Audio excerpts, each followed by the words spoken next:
Yung mga Muslim na nagtatravel, kailangan nila ng prayer room. Oh, maganda yun. Para sa yung mga Muslim, hindi mahirapan magsala kahit saan sila.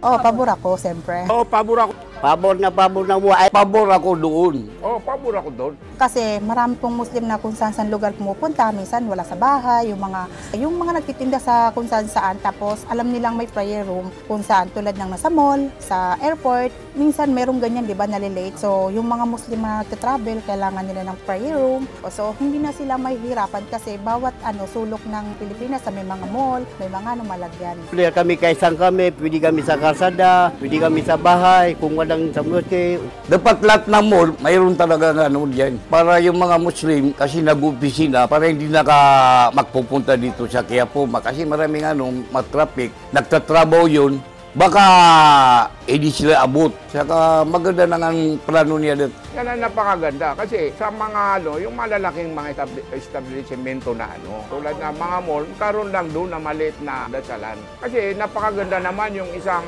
mall o isang gusali na may dasalan.